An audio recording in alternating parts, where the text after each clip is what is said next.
Bonjour à tous. Donc, je travaille à l'Ifremer depuis une trentaine d'années et en particulier sur le problème des marées vertes. Nous avons une longue expérience avec mon collègue Jean-Yves Piriou qui est dans la salle. Et donc, ce que je vais vous montrer n'est absolument pas nouveau. Je m'excuse même auprès de certaines personnes qui ont déjà vu cette présentation, monsieur le préfet par exemple. Mais malheureusement, je suis encore amené à la faire assez souvent, cette présentation, parce que le phénomène perdure en Bretagne et vous le savez très bien. Donc, en fait, je commencerai par vous rappeler ce qu'il en est. Ce phénomène, donc, est majoritairement causé par un genre d'algues vertes, Ulva, et même une espèce pour la Bretagne Nord, Ulva armoricana, qui, pour la petite histoire, a été décrite seulement par les scientifiques en 1998. Mais il y a d'autres espèces comme Ulva rotondata qu'on peut trouver par exemple plus en Bretagne ouest et sud. Et bien sûr, il y a d'autres algues vertes qui sont aussi impliquées, voire brunes. En fait, au printemps, on peut partir quelquefois, certaines années, de plages propres à la fin de l'hiver. Et puis, au début du printemps, on voit apparaître des petits morceaux d'algues libres, donc en suspension dans l'eau, qui vont grossir et se déposer à marée basse sur nos plages, ça c'est en baie de Saint-Brieuc. Puis ces algues vont grandir. Comme elles sont en suspension dans l'eau, elles sont promenées par la marée et vont par exemple se prendre autour des bouchots des mytiliculteurs, créant ainsi une gêne évidemment à la croissance des moules et à leur exploitation. Et puis bien sûr l'été arrivant, on aura ces photos. Alors cette photo date quand même d'il y a une vingtaine d'années sur Saint-Michel-en-Grève. On n'a plus ça à cause du ramassage, mais on a, au moins sur cette plage, on pouvait avoir, par temps calme, au mois de juillet, des plages de plusieurs kilomètres carrés entièrement couvertes d'algues, avec des épaisseurs variables. L'été, amenant donc des marées plus faibles, va laisser en haute plage des accumulations qui vont sécher au soleil en surface, et pourrir en dessous. Donc voilà un exemple de tas en cours de séchage de surface, et voilà quand la situation est plus avancée. Donc le soleil décolore les pigments des ulves qui sont en surface et les sèche, faisant une couche imperméable. Et donc en fait, sous cette couche, tout le tissu algal mort va entrer en décomposition anaérobie, sans oxygène. Et en fait, c'est ça qui va créer le problème sanitaire, parce qu'on va passer au cycle du soufre et les bactéries vont donc utiliser les sulfates qui sont naturellement dans les molécules de l'ulve, qui est riche en sulfate, vont l'utiliser et vont faire de l'H2S. Cet H2S, je vous le rappelle, est très toxique pour les vertébrés en général, pour la respiration cellulaire en général, et bien sûr donc pour l'homme. En fait, ce phénomène existe, il y a en plus des odeurs, mais la toxicité est aiguë. On s'en est aperçu réellement, vous le savez bien, depuis quelques années, à cause des accidents mortels sur les chiens d'abord, puis le cheval, puis éventuellement donc des personnes qui sont décédées à différentes époques d'avoir probablement respiré trop d'H2S. C'est pour ça que l'État a organisé ce plan de collecte permanent en été sur les sites à marée verte de tous ces tas avant qu'ils ne se décomposent. Voilà, donc ça c'est après, quand les marées reprennent de la vigueur, ça nettoie un peu les plages et ça emmène en mer des radeaux flottants. Mais maintenant on voit moins ça parce que justement on fait beaucoup de ramassage. Alors vous connaissez la répartition classique maintenant des marées vertes en Bretagne. Le CEVA, Centre d'études et de valorisation des algues, tous les ans fait de nombreux survols et des vérités terrain, c'est-à-dire des échantillonnages sur les plages pour établir cette carte. Et vous voyez, entre 2008 et 2010, par exemple, voilà où se répartissent les échouages. Et on voit très bien que les Côtes d'Armor, malheureusement, sont les plus touchées en surface, mais que le Finistère a plein de petits sites très intensément touchés aussi. Et on voit depuis quelques années, on prend conscience, je dirais plutôt, que même la Vendée, même le Cotentin, même en baie de Seine, nous avons aussi des échouages, ou en tout cas en Vendée ou dans le Morbihan, des croissances d'algues vertes sur des vasières. Alors, en fait, voilà, il y a 3 variantes dans l'Ouest pour ces marées vertes. Il y a celles qu'on connaît le plus, qui sont les marées vertes pures, si je puis dire, qui sont faites en général par une seule espèce et qu'on trouve sur les plages sableuses. Il y a les marées vertes fixées plus ou moins sur des vasières, et là, c'est pas forcément que des ulls, ça peut être aussi des entéromorphes.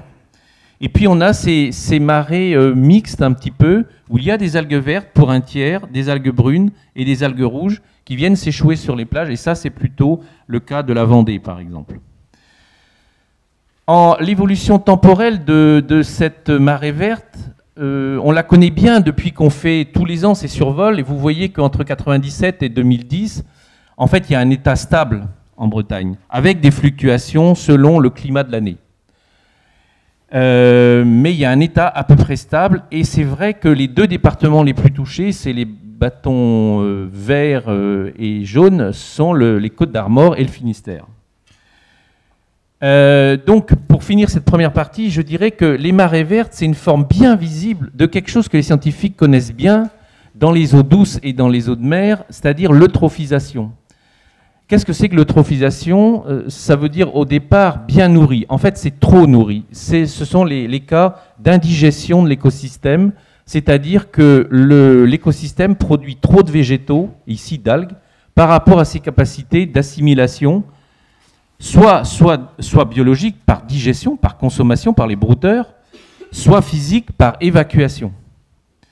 Et donc, ça crée des problèmes. En milieu ouvert, ça perturbe les équilibres écologiques, donc avec des nuisances au tourisme, à la pêche et à la conchyliculture, et des risques sanitaires. Dans les milieux fermés du midi de la France, par exemple, elles peuvent causer carrément la mort de l'écosystème aussi, parce que toutes ces algues qui pourrissent vont en fait supprimer l'oxygène dans l'eau. Et là, on aura la mortalité qu'on appelle la malaigue, par exemple, dans les lagunes méditerranéennes. Alors, à quoi servent les scientifiques? Bon, en fait, ils essayent de comprendre un peu mieux des choses que quelquefois tout le monde croit comprendre, ou quand même, quand on y réfléchit un peu, personne ne comprend. Parce qu'au départ, il y a 50 ans, personne, même pas les scientifiques, aurait prévu, 50 ans ou peut-être 60 ans, mettons, allez, n'aurait prévu qu'il y aurait de grandes marées vertes en Bretagne. Mais pourquoi? Parce que personne n'avait l'idée que sur des plages où la marée se retire 2 fois par jour sur 1 kilomètre, on pourrait voir s'accumuler des grosses masses, des 10 000 tonnes d'algues. Donc il y avait vraiment une énigme là. Et c'est là-dessus qu'on s'est penché il y a maintenant 27 ans. Et donc, la première chose qu'on a essayé de comprendre, c'est ça. Pourquoi elles peuvent s'accumuler dans des baies ouvertes balayées par la marée? Et là, donc, c'est grâce à nos collègues physiciens et puis grâce aux outils mathématiques et sur ordinateur de calcul des courants qu'on a pu comprendre. Vous avez ici le cas de la baie de Saint-Brieuc qu'on avait étudié en 88, vous voyez. Ces petites sont représentées des trajectoires. Alors, je crois que j'ai un pointeur. Voilà. On met à marée basse des particules d'eau ou des ulves, si vous voulez, sur un maillage régulier, ces petits carrés-là. Et puis on va calculer leur trajectoire jusqu'à la marée basse suivante. Donc elles vont monter d'abord vers la plage, aller vers le sud, puis remonter. Et selon l'endroit d'où elles sont parties, vous voyez très bien que certaines ne vont pas du tout revenir au même endroit. Et on dit qu'il y aura une forte dérive résiduelle, donc une chasse, en général vers le large, et donc pas d'accumulation. Et au contraire, certaines vont revenir exactement au même endroit. Et si on compare avec la distribution des algues vertes, en fait, on s'aperçoit que les algues vertes, elles sont dans les endroits où il y a un blocage résiduel, même dans une mer qui bouge beaucoup, et aussi dans un endroit peu profond. Donc, il y a 2 conditions déjà naturelles qui sont indispensables pour qu'une marée verte se développe. Il faut des eaux claires et peu profondes, donc, parce que la lumière s'atténue très vite avec la profondeur en mer. Et la deuxième chose, il faut des eaux confinées. Alors dans les lagunes, évidemment, ça se comprend très bien. C'est peu profond et confiné. Mais en mer ouverte, c'est vrai que les scientifiques ont amené ça, et c'était même, enfin c'était l'Ifremer d'ailleurs, c'était notre travail. Bon, alors après, mais pourquoi? Parce que ces conditions-là ont toujours existé, ce sont des conditions naturelles du milieu. Pourquoi les marées vertes ont-elles apparu il y a une cinquantaine d'années? Alors en fait, on avait une hypothèse forte, c'était que c'était les nutriments qui avaient changé dans la mer côtière. Et là, la question à l'époque, je vous rappelle, à cause du problème de l'eutrophisation en eau douce, était est-ce que c'est plutôt l'azote ou est-ce que c'est plutôt le phosphore? Et c'est là-dessus qu'on a travaillé avec mon collègue Jean-Yves, avec le CEVA aussi d'ailleurs, et on a fait des mesures. Là, je n'en montre que 2 années, mais on voit très bien que l'algue, au bas des plages, en fait, tous les ans, elle a un cycle de richesse en azote et en phosphore. Si vous la prenez quand elle est peu nombreuse sur la plage à la fin de l'hiver, en fait, elle est très riche en azote. Et puis, vous voyez que sa richesse va s'effondrer en parallèle à la montée de la biomasse. Donc, elle va arriver au mois de juillet avec une richesse en azote qui est juste, qui lui permet de survivre, mais pas plus. On dira qu'elle est limitée en croissance à la fin de juillet par l'azote. Au contraire, en phosphore, vous voyez que ça baisse, ça monte, mais c'est toujours très fort par rapport au seuil d'arrêt de croissance. Et donc, on avait la preuve dans l'algue elle-même que dans une marée verte, ce qui arrivait à bloquer finalement la croissance en fin d'été, enfin au milieu de l'été, c'était l'insuffisance de l'azote et pas du tout celle du phosphore. Alors, si on allait, maintenant on prenait un peu de hauteur et qu'on regardait ce qui se passait au niveau de toute la baie de Saint-Brieuc, par exemple, on voyait très bien que, selon les années, ici, chaque point, c'est une année. C'est la masse maximale au mois de juillet, mesurée sur la plage, en fonction, d'une part, des apports par les rivières d'azote en juin, et ici, par les apports de rivières en phosphore. Vous voyez que, selon les années, il y a des années où il y a des fortes pluies en juin, par exemple 86, même 92, et au contraire des années plutôt sèches, 89, 90, eh bien en fait, la masse d'algues produite sur le fond de baie de Saint-Brieuc est pratiquement proportionnelle, jusqu'à un certain point au moins, à la quantité d'azote qui arrive par les rivières au moment où la biomasse se forme, c'est-à-dire au mois de juin.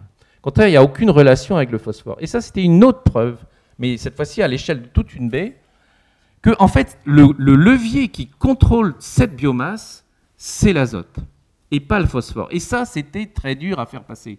Parce qu'au même moment, souvenez-vous, c'est vrai que les scientifiques, limnologues, en particulier les Américains d'ailleurs, avaient montré que dans les eaux douces et les lacs, c'était le phosphore qui commandait l'eutrophisation. Donc, il y a eu beaucoup de débats à cette époque-là pour nous dire est-ce que vous êtes sûr que c'est bien l'azote?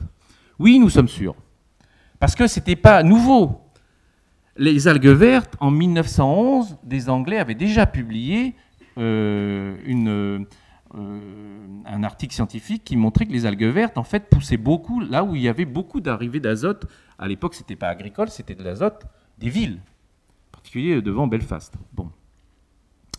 Alors voilà, la troisième condition pour faire une marée verte, c'est des eaux marines enrichies en azote. Parce que je ne vous l'ai pas dit, mais la mer, naturellement, la mer côtière, la mer de surface, elle est très pauvre en azote. Elle est au moins 10 fois plus pauvre que de l'eau douce, absolument pas enrichie. Et elle est maintenant 100 fois plus pauvre que l'eau qui arrive en haut de nos plages par nos rivières. Elle est 100 fois plus pauvre. Voilà. Alors, la question qui venait après, c'est avez-vous des preuves que ces apports d'azote ont augmenté? Ben là, ce n'est pas l'Ifremer qui faisait ces mesures.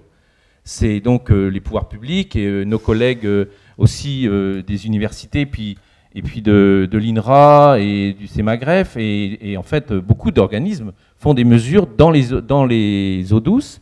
Et on voit très bien sur cette statistique qui est sur donc, le portail de la région, que depuis qu'on a fait des mesures systématiques, à partir de 1971, on voit très bien la montée en puissance, ça c'est la moyenne sur tous les cours d'eau bretons, on est passé de 4,4 mg en moyenne en Bretagne en 1971, à près de 38 en 95. Et maintenant, on est à 30, voire 29 en moyenne.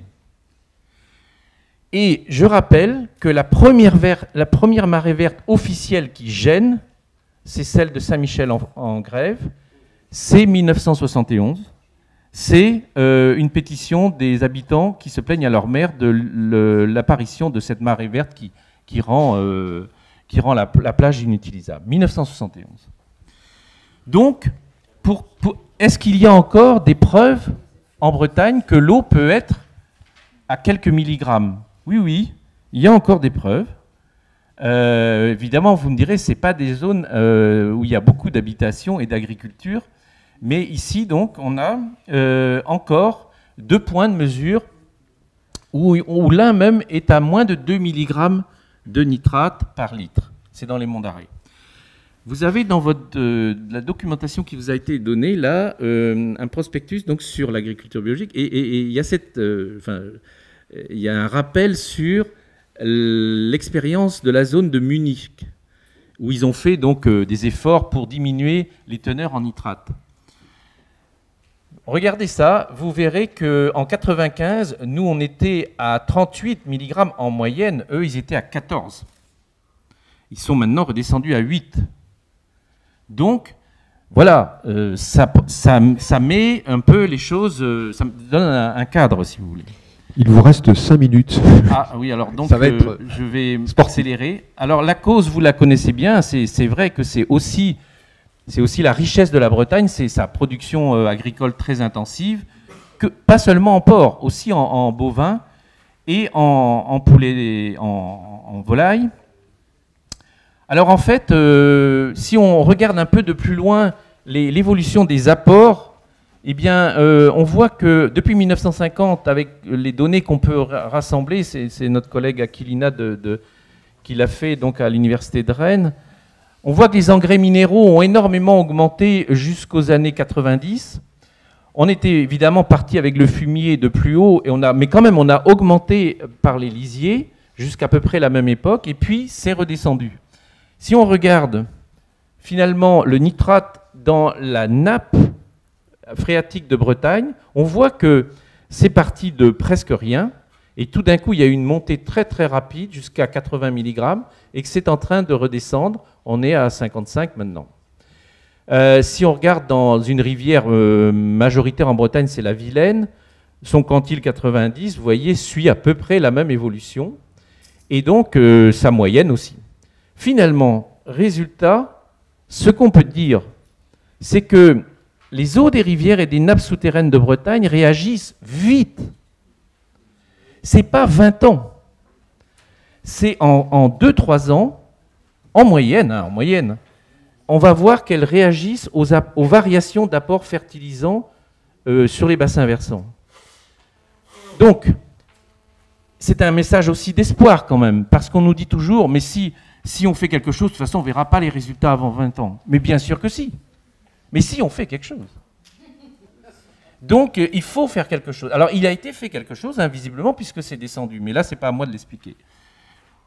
Alors, résumé, que faut-il pour provoquer une marée verte? Il faut un bon éclairement des algues, faible profondeur. Il faut un confinement physique de la biomasse formée. Il faut une alimentation suffisante en nutriments, surtout azotés, nitrate ou ammonium.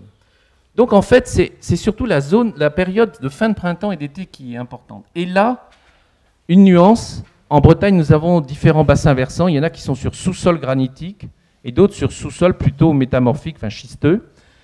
Contrairement à ce qu'on croit, le granit, ce n'est pas étanche. C'est fracturé, il y a une nappe phréatique dedans. Et finalement, ce sont les bassins sur granit qui vont être les plus durs à guérir parce qu'eux, ils ont plus de nappes que les bassins schisteux.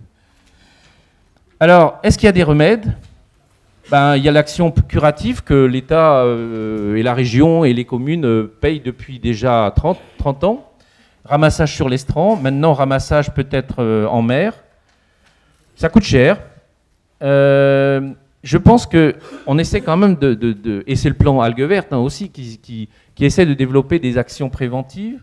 Alors, puisqu'il y a 3 facteurs qui font une marée verte, on peut essayer de jouer sur l'un des 3. Diminuer la lumière. Donc augmenter la turbidité, ce n'est pas possible vraiment en Bretagne, mais ça s'est passé fortuitement à Venise parce qu'ils ont commencé à draguer des palourdes qui n'étaient pas là avant et ça a diminué la marée verte. On peut diminuer le confinement, ça s'est fait aussi une fois, mais à coût de centaines de millions, hein, dans le lac de Tunis, qui était très pollué. Mais ça ne se fera pas en Bretagne non plus, parce qu'on ne change pas la marée autour de la Bretagne aussi facilement que ça. Alors, il reste la troisième cause, c'est-à-dire réduire à la source les apports azotés. Donc vous savez qu'il y a eu plusieurs programmes. Il y a eu le programme ProLittoral, maintenant c'est le plan Algues Vertes. Et puis, donc, il y a aussi des efforts énormes qui ont été faits sur les stations d'épuration des villes. Donc, je vais peut-être aller assez vite. Les scientifiques, en particulier mon travail personnel, ça a été d'essayer d'amener au pouvoir public un outil, les résultats d'un outil de prévision des effets donc à travers des modèles mathématiques. Alors d'abord, un modèle, il faut qu'il reproduise la situation actuelle. Ensuite, il permet de calculer le rôle de chaque rivière ou de chaque station d'épuration dans une marée verte actuelle. Et puis, bien sûr, il permet de tester l'effet de réduction ciblée d'apport de nitrate. Alors, juste quelques résultats. Sur la plage de Saint-Michel-en-Grève, vous voyez toutes ces petites rivières. J'avais montré, il y a déjà une quinzaine d'années, qu'en fait, si on faisait des réductions de nitrate dans toutes ces rivières, il ne se passait rien, ou pratiquement, on ne baissait pas la marée verte, on restait à 100%, sauf si on agissait sur le Yard, massivement. Et c'est ce qu'on a donné comme recommandation au pouvoir public, et il y a eu un effort sur le bassin du Yard. Alors après, j'ai essayé de faire un peu mieux, c'est-à-dire de voir quantitativement de combien il fallait baisser. Et là, c'était à côté, hein, sur le bassin du Douro. Donc là, on voyait la marée verte actuelle, 100% de marée verte, 38 mg de nitrate. Vous voyez que si on baisse à 20 mg, il ne se passe rien. C'est toujours la même marée verte. Et il faut descendre beaucoup plus bas. Et c'est seulement si on descend bas qu'on va voir vraiment s'effondrer la marée verte. Alors, on a fait ça en mieux après pour ProLittoral, et c'est le CEVA qui a repris notre modèle et qui l'a vraiment appliqué sur 5 à 6 des bassins versants ProLittoral.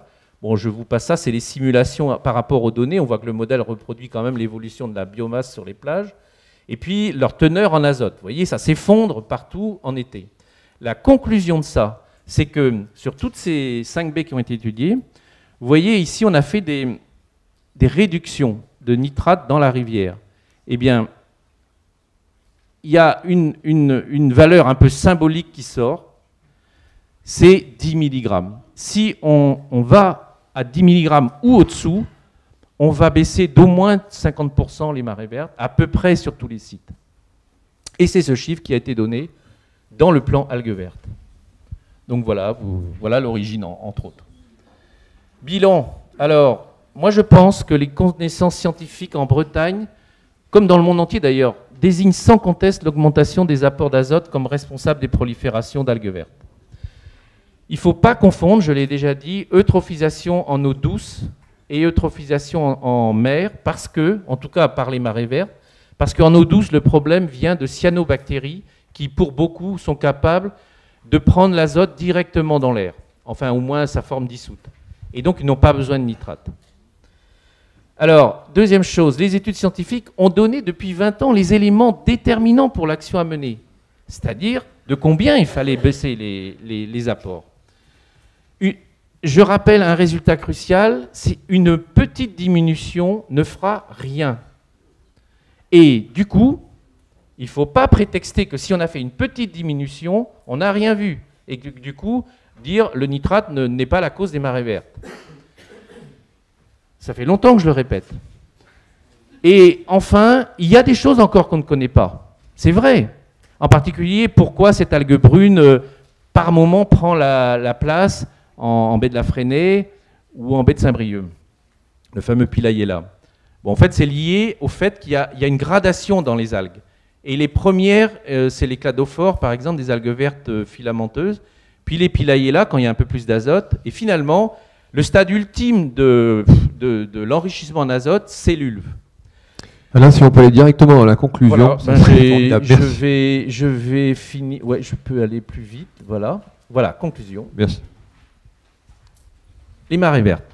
À mon avis, c'est la partie bien visible, parce qu'elle est très côtière, très littorale même, des dérèglements écologiques créés par une fertilisation azotée excessive sur les bassins versants et qui ne doit pas faire oublier d'autres dérèglements moins visibles parce qu'ils sont plus lointains, plus en pleine mer, qui sont causés dans le phytoplancton. Et la baie de Vilaine a montré une sensibilité particulière à ces accumulations de trop de plancton avec une anoxie en 1982.